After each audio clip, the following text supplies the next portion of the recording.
Federalist 70, Part 3. We'll start with paragraph 9. I have shown this map to you before. I just want to constantly remind you that at the time of the founding of the United States, this is where the 13 colonies were. And it's very important when you're studying American history to see how much land would be available to the people of the United States and how that land shaped American history and civilization. It's extremely important. Let me start reading paragraph 9. The experience of other nations will afford little instruction on this head. As far, however, as it teaches anything, it teaches us not to be enamored of plurality in the executive. Look at other countries, other nations' histories. It just tells us that not to be fond of or not to be crazy about having more than one person serving as the president. We have seen that the Achaeans, on the experiment of two praetors, were induced to abolish one. The Roman history records many instances of mischiefs to the Republic, from the dissensions between councils and between the military tribunes who were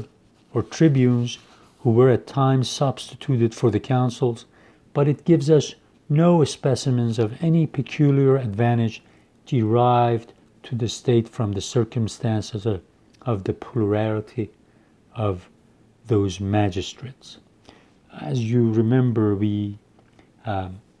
Madison and Hamilton talked about the experience of ancient and modern confederacies in Federalist 18, 19, 20. So he's saying, remember, we have looked at what the ancients and even people 2-3 centuries ago did.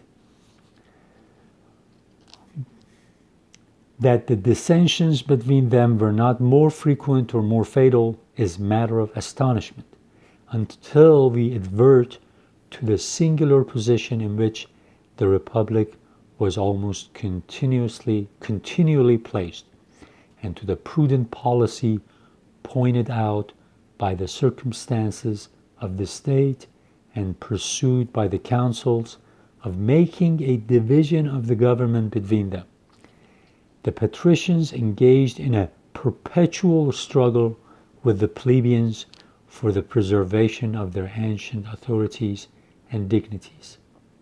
The patricians were the aristocratic group, give or take, and the plebeians were the common people. The consuls, who were generally chosen out of the former body, were commonly united by the personal interest they had in the defense of the privileges of their order. In addition to this motive of union, after the arms of the Republic had considerably expanded the bounds of its empire, it became an established custom with the councils to divide the administration between themselves by lot, one of them remaining at Rome to govern the city and its environs, the other taking command in the more distant provinces. As you remember, I talked about in the earlier parts that they chose two councils, and this is what he's talking about, two councils as the president. This expedient must no doubt have had great influence in preventing those collisions and rivalships which might otherwise have embroiled the peace of the Republic. Another thing that you have to remember, in addition to all those books that Jefferson had sent Madison about the ancient and the confederacies, ancient confederacies plus the confederacies of 2-3 centuries ago, in 1776, the first volume of Edward Gibbon's Decline and Fall of the Roman Empire had just come out.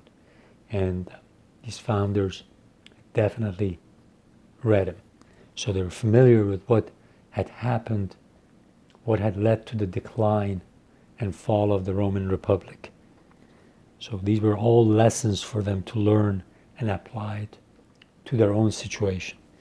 The next paragraph, but quitting the dim light of historical research, attaching ourselves purely to the dictates of reason and good sense, we shall discover much greater cause to reject than to approve the idea of plurality in the executive, under any modification whatever.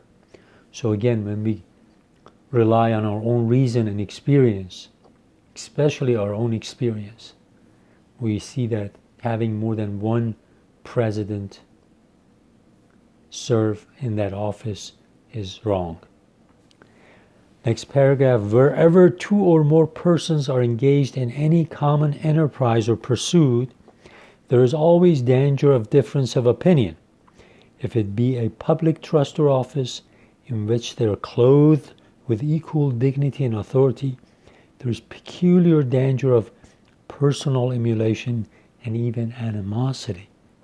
From either, and especially from all these causes, the most bitter dissensions are apt to spring. Whenever these happen, they lessen the respectability, weaken the authority, and distract the plans and operations of those whom they divide. If they should unfortunately assail the supreme executive magistracy of a country, consisting of a plurality of persons, they might impede or frustrate the most important measures of the government in the most critical emergencies of the state. And what is still worse, they might split the community into the most violent and irreconcilable factions, adhering differently to the different individuals who composed the magistracy. Like if you have two presidents, like the Romans had two councils, and one of those councils was chosen, let's say, by plebeians, and the other one by patricians. He says, if you don't have one president, one person at the helm, then these two people will always have jealousy, distrust between them, and they always are going to do things to make themselves not look bad and maybe make the other person look bad. And this just creates division. They can't decide on important issues when they have to, where the safety of the nation is at stake, and they just jeopardize everything for their ego. And then what happens is that they get their supporters to say this other person is the cause of the problem, and before you know it, civil war will break, chaos will ensue, and the nation will be destroyed.